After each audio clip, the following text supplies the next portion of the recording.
Naway sa pamamagitan ng mga salita ng Diyos na ating narinig, mapawi ang ating mga kasalanan. Amen. Ready na po ba kayo, mga kapatid? Are you ready? May dala ba kayong bagahe? Wala. Hindi nyo ba natanggap ang announcement? Hindi ho? Hindi nyo ba nabasa sa mga GC? Ako kasi nabasa ko, kasi ho ang GC ko mga 200.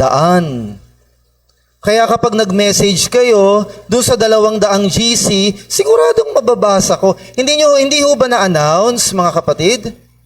You're not aware? Naku, may malaki tayong problema. May dala ho ba kayong baon? Wala. May dala ba kayong Bonamin? Paano yung mga mahihiluhin? O may dala kayong supot? Wala din? Because tonight, we will travel. Maglalakbay tayo. Babiyahe tayo. Paano yun? Malayo-layo. Dapat nagdala kayo ng neck pillow. Alam niyo yung neck pillow? Mahaba ho kasi ang biyahe. Mangangawit ang leeg ninyo. Kaya kailangan may neck pillow para yun na yung unan nyo. Because tonight, my dear brothers and sisters, we will travel, go back in time. Ready na ho ang time machine. Ready na ho ang time capsule. Kumapit kayo, baka kayo'y malaglag. Tonight, we will go back almost 6 decades ago. Babalik tayo sa dekada 60. Are you ready? Oo daw, wala naman kayong dalang bagahe. Wala naman kayong dalang, ano ba yon? Sunflower ba yon? Yung para sa mga mahihiluhin. Tayo ho ay magbabalik. Babalikan natin ang 1960s. Paano ho ba nagsimula ang lahat?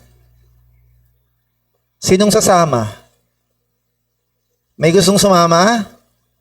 Wala. E di umuwi na kayo. Babalikan natin, paano nga ba nagsimula ang bayan na ito? Ang simbahan na ito na ngayon ho ay 33 years old na. Paano ho ba? Ano ang tagpo? Ano ang maraming mga eksena na siyang naging mabuting kasangkapan, naging mabuting ingredients upang mabuo ang isang makulay? I think you will agree with me. Isang makulay, tama? Isang makasaysayan, isang napakagandang kwento ng ating kaganapan. Isang araw, alam ho ninyo, ang kwento na ito ay tila baga musika na sa atin. Isang araw, isang seminarista, wala ho sa kanyang hinagap. Isang madaling araw, may manghihingi sa kanya ng tulong. Isang tagpo na hindi ho namalayan ng buong daigdig. Parang unang Pasko. Parang doon sa tagpo at sa gabing ipinanganak ang Panginoong Jesucristo, hindi ho namalayan ng daigdig. Wala hong kinonsulta ng mga magagaling. Sa isang tila baga ordinaryong gabi, darating pala ang tagapagligtas. Isang ordinaryong gabi kung saan magmumula at magsisimula ang kasaysayan ng kaligtasan. Ganon din ho, isang tagpo ng batang seminaristang ito. Wala sa hinagap, wala sa guni-guni. Ang sabi sa kanya, "Anak, maaari mo ba akong..." Ano ho yun? "Anak, maaari mo ba akong tulungan?" What a mind-blowing question.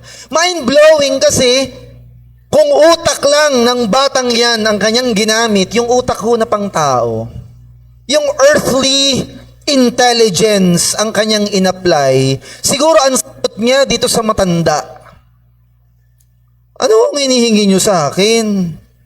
Wala ho kayong mapapala sa akin dahil ni singkong duleng, wala ho ako."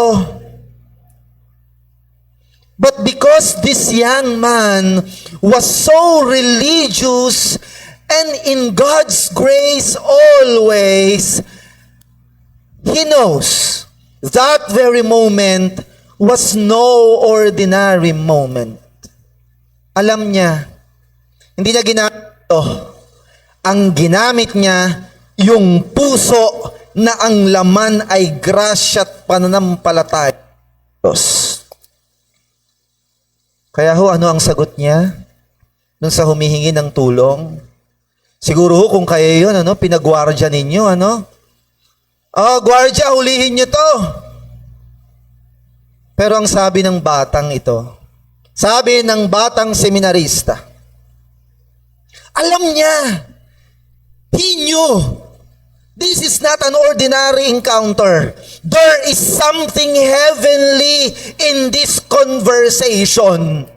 Kaya ang sabi ng batang ito, kung ang hinihingi po ninyo ay para sa sanlibutan, kung ang hinihingi ho ninyo ay hindi lamang sa kapakanan ko, bagkus ay sa kapakanan ng lahat ng tao sa daigdig, sarili ko na lang ho, tanggapin po ninyo, ito na ho ang aking limos. Wow! Can we give a big hand to Saint John Florentin? What a response! What an answer! Saan hinugot ito ng seminarista? And right in front of his face, this old man transfigured and transformed into what? Nagbagong anyo at nakita ng seminarista na ito ang Diyos na sinasamba ng kanyang mga ninuno right in front of his face. Sa harapan niya na, Apollonisa, ang Diyos na ibinahagi at pinakilala ng nanay niya sa kanya. Ang Diyos na tumawag sa kanya, kaya nasa loob siya ng seminaryo. Nasa harapan niya na ang Diyos na sinasamba at pinangakuan niya ng habang buhay na paglilingkod. Wow! Ano ho ang tugon ng Kristong magbagong anyo? Anak, mapalad ka. Wow! Alam mo ninyo mga kapatid, kung naiintindihan ho nating lahat kung ano ang minana natin, kung naiintindihan ho ng bawat may tatak ngayon, kung ano ang pinamana sa iyo, sabi ng mahal na ingkong, maiiyak kayo sa kaligayahan. Sabi ng ingkong na ito kay San Juan Florentino, mapalad ka. Mula ngayon, sasaiyo ako. Hindi lang ho yun, may karugtong. Kaya ako sinasabi na dapat ngayon maiyak ka sa kaligayahan. Kasi sabi ng Diyos, mula ngayon, sasaiyo ako. Sa iyo at sa lahi mo. Sa bayan niya. Sa lipi niya. Paano ho nagsimula ang lahi na ito na tinutukoy ng mahal na ingkong. Halos 10 taong tingkad ang batang kanyang minsang kinatagpo. He was always finding himself in different locations. Kunwari rito, sino ang nagdala sa akin? Bakit may mga tao? Ano yung pinakikinggan nila? Ano yung sinasabi ko? Saan nanggagaling? Saan nagmumula? Clueless. Because nagsimula na ang Diyos Espiritu Santo na gamitin siya upang makita at matanggap ng buong mundo. Paano ho nagsimula ang bayan, ang lipi na ito na laksa-laksa? Bakit ho laksa-laksa? You are all witnesses, hindi mahulugang karayom sa dami ng mga tao. Saan ho nanggaling? Coming from different places, from different provinces of the country, from different corners of the world. Saan galing to? Ba't may mga Bombay dito? Saan galing to? May mga Amerikano? O ba't andito na yung mga taga-Pangasinan? O bakit andito na yung mga taga-Mindanao? Bakit andito na yung mga taga-Laguna? Anong ginagawa ng mga Kapampangan dito? Anong ginagawa ng mga Aitas dito? Parang Itbulaga. Yon ang katuparan. Mula Apari hanggang Hulo. Saan galing? Anong nangyari sa kanila? Unti-unti, lumalabas, dumarating, grupo-grupo, truck-truck, bus-bus. May labandera, may doktora, may kasambahay, Tatay Mario, pero may inhinyero. May security guard, pero may lawyers. Mula sa mga kaliit-liitang miyembro ng lipunan hanggang sa mga taong may mga kalalagayan sa ating bansa. There are doctors, there are engineers, there are lawyers, there are architects, there are ITs, there are teachers, there are security guards, there are law enforcement officers, there are policemen, may mga sundalo, at alam niyo yan. Mula sa mga simpleng mamamayan ng mundo, Nanay Rica, hanggang sa mga public servants ng pamahalaan. Saan galing? Ano nangyari? Sino ang tumawag sa kanila? Bakit narito sila? Bakit hinahanap nila ang ingkong?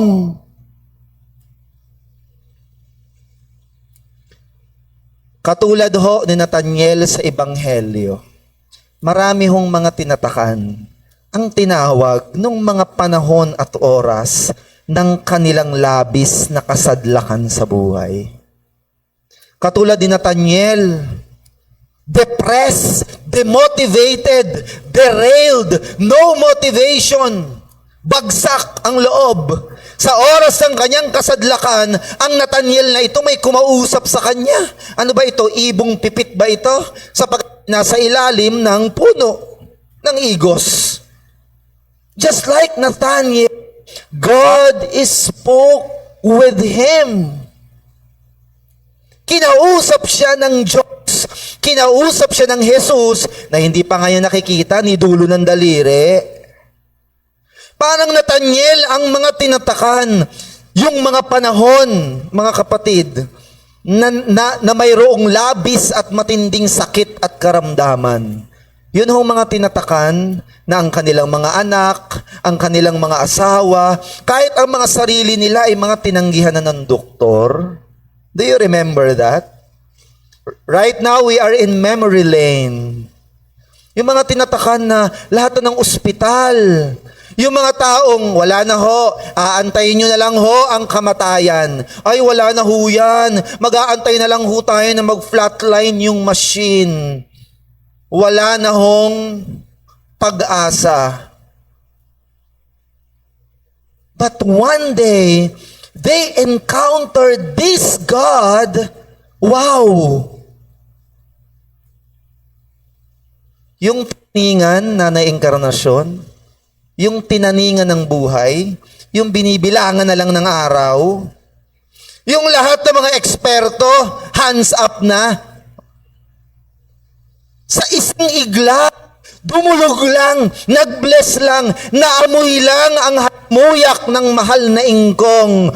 Nakatitigan lang ang mahal na ingkong kahit sa malayo. Sumunod na linggo, Ninang Estela, nagwawalis na. Tumatakbo na, ang lakas-lakas na, sabi ng mga matatanda, nagdahilan lang. Ilan ito sa mga tinatakan na mula sa kasadlakan ng kanilang buhay, yung mga tinatakan na sinusukan na ng lipunan, yung mga tinatakan na hindi na tinatanggap ng kanilang mga kamag-anak, yung mga tao na itinataboy na ng komunidad, dahil sa kanilang kasadlakan, natagpuan nila ang mahal na ingko.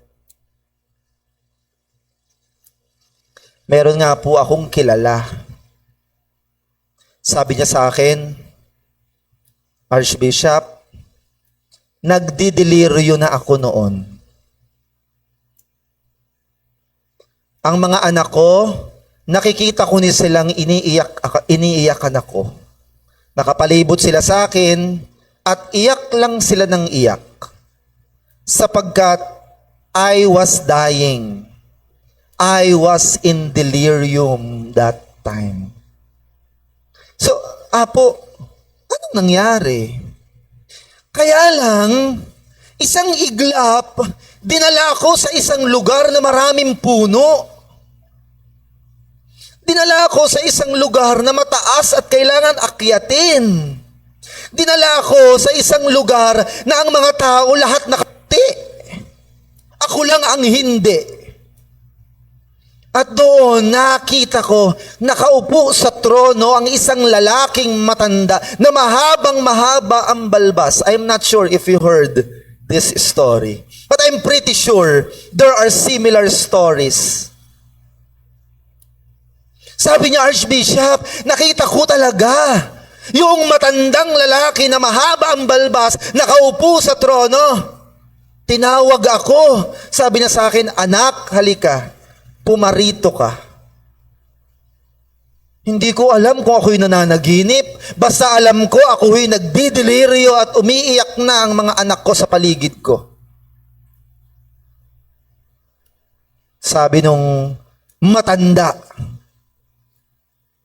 anak, hindi pa panahon. Bumalik ka. Bumalik ka at hanapin mo ako. Bumalik ka at hanapin mo ang simbahan ko. Aba, nangatwiran pa daw. Sabi niya, saan ko kayo hahanapin? Pwede ho bang bigyan niyo ako ng address? Sabi raw sa kayo ng matanda, ako din ang magtuturo sa iyo kung papaano mo ako matatagpuan. At walang ano-ano, para daw siyang nahulog. At parang nakita niya yung kanyang sariling nagmulat ng mata, yung kanyang mga anak ay hindi alam kung ano magiging reaksyon. Ang sabi pa raw ng bunso, ma, patay ka na. Alam niyong hiningi niya? Isang basong tubig. Sabi nung panganay, ma, kinukonta ko na yung mga kamag-anak natin sa probinsya eh. Nakabili na rin sila ng tiket. Saan? Papunta rito. Anong gagawin? Sa lamay mo. Naku, kumontak na po kami ng puninarya. Eh kasi akala naman namin. Alam nyo, ang sabi raw sa kanyang mga anak, basta ang sabi sa akin, hindi pa oras. Basta ang sabi sa akin, may pupuntahan tayo. Kailangan natin siyang matagpuan. So kung saan-saan daw siya nagpunta. Kung saan lupalop siyang nagsusuot. At isang araw, dahil puro negative, alam niya pakiramdam pa lang niya, malayo pa lang, hindi ito Maalam niya, pangalan pa lang, lugar pa lang, alam niya sa puso niya, hindi ito Hanggang isang araw, meron siyang nakita ng mga white ladies, yung sinasabi ni Archbishop Arnaldo kanina. Mga nakaputi, may mga magkakamukhang krus. Alam niyo yung krus na mga mabibigat pa? Yung mga solid talaga, yung mga bilog, ang dulo. Pare-pareho silang krus, pare-pareho mga nakaputi. Sabi niya, saan ho kayo? Ay, may pupuntahan kami ay gaganap. Sabi niya, malakas ang kutob ko. Ito na yon. Sabi niya, pwedeng sumama. Sabi ng mga apo kasi masusungit.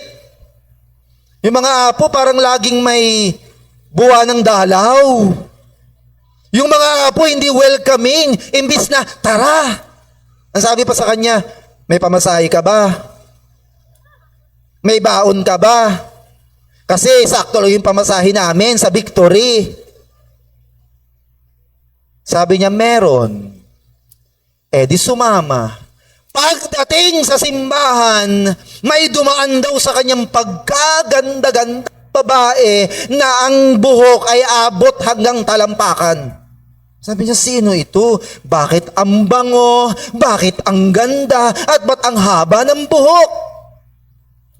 Kaya lang, buong pagtataka niya, kasi yung magandang babae, pag-upo, pagharap, lalaki na may mahabang balbas. Sabi sa kanya ng mahal na ingkong, anak, kumusta? Sabi niya, parang ito yun Anak, bigyan ng mikropono. Utos ang ingkong, nagbigay ng mikropono. Anong gagawin ko rito? Ikwento mo sa kanila kung saan tayo unang nagkita. Palakpakan naman natin ang mahal na ingkong. Yung may mga sakit, may mga karamdaman, mga nasa bingit ng kamatayan, doon sa gahiblang pag-asa na yon, doon sumingit ang Diyos. Doon sa maliit na uwang na yon ng liwanag, hopeless na, endless na, dead end na, doon dumating ang Diyos. Parang si Nathaniel. What a very extraordinary encounter.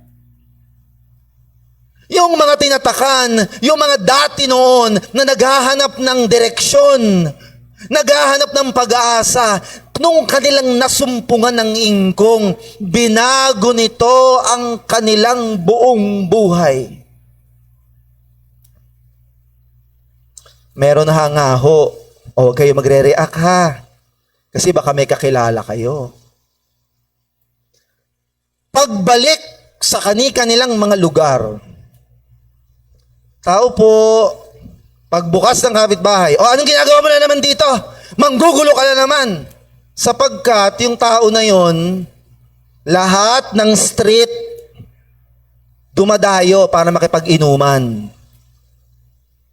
Huwag kayo manunuro. Lahat ng kanto, nakikipag-inuman, araw at gabi. Mangungutang pa yan, pambili ng alak. Manghihingi pa yan sa mga anak, pambili ng alak. Araw-araw nakabilog. And then one day, nung natagpuan ang mahal na ingkong, sabi ng mga tao, anyari? Bakit nakaputi na to? Bakit may krus na ito? Sabi ng mga kainuman, pare, yung bilog, ready na. Anong sabi niya? Sige, sasama ako sa inyo pero sa isang kondisyon. Sabi ng mga kumpare, mga kainuman, ano kaya yun? Mag-black rosary muna tayo. Sabi ng mga kainuman, Diyos ko, sinong Arkanghel Gabriel kaya ang bumaba?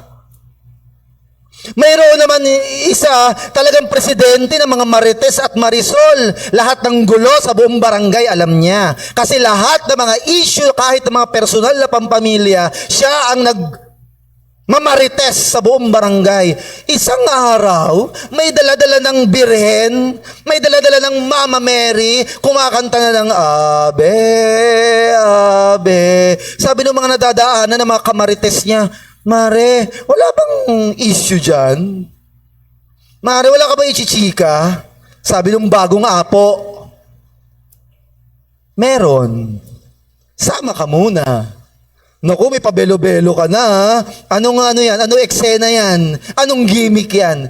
Totoo ito. Sama muna kayo. Kasi ngayon, ang imamarites ko ay ang mahal na ingkong. Ay, meron pa ho akong kakilala. Marami ho talaga akong kakilala kasi ho, maliit pang kerubin. Meron pa rin isang apo, sinusuka na ng lipunan, gumagamit ng droga, balik-balik sa kulungan. Alam niyo sabi ng mga anak, walang kwentang tatay. Kasi maglalasing, uuwi ng bahay, susuntokin yung pintuan, butas, babasagin yung salamin, magliliparan ang mga plato at ang mga bandihado, magwawala. Wala namang binigay na pera, pambili ng pagkain, tapos maghahanap. Walang kwenta. Pero isang araw, nung nakilala ang mahal na ingkong, sabi ng mga anak, Pa, may sakit ka ba? Nilalagnat ka ba? Bakit? Ang bait mo na eh. Pa, baka kukunin ka na ni Lord, ha? Kasi di ba yung mga nagpapakabait, kukunin na ni Lord? Sabi ng papa nila, mga anak, may intindihan ninyo ako pag kayo ay nabasbasan. Meron pa akong kilala, po Honoria, wag ka muna pumalakpak. Sabi nung, bago siya mabasbasan, ang bibig ay namumulaklak. Anong bulaklak ang gusto nyo? Sunflower? Rose? Tulips? Ano ho? Namumulaklak ho ng mga mura. Naku, bawat salita sa dulo may mura. Siyempre, hindi ako pwede mag-example. Walang lumalabas sa bibig kundi mga maiitim, mga masasakit, mga matatalim na mga salita, puro mura.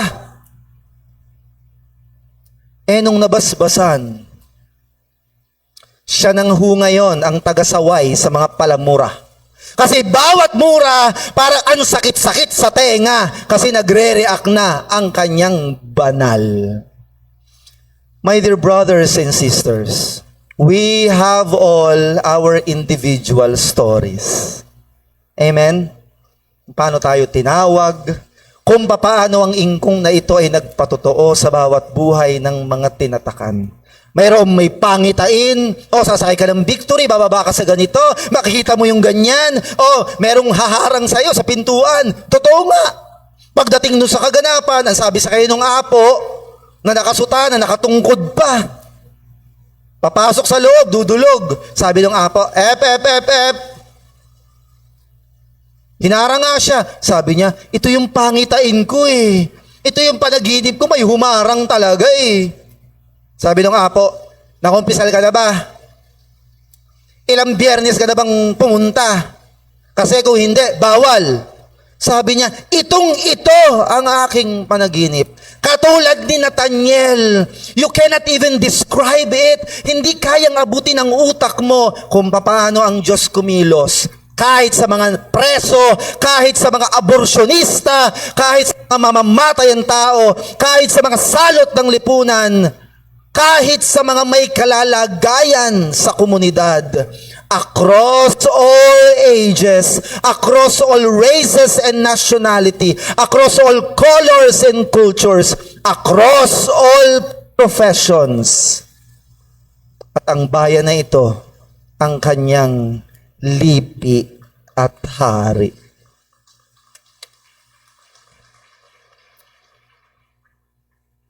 Do you belong? Kasama ba kayo sa lahi na ito ng mahal na ingkong? Dapat proud kayo. Kasama kayo eh. Dapat in the silence of our hearts, mahal na ingkong, salamat. Sapagkat sa kapayakan ng buhay ko, tinawag mo ako. Mahal na ingkong, Salamat sapagkat hanggang ngayon, naririto pa rin ako sa simbahan mo.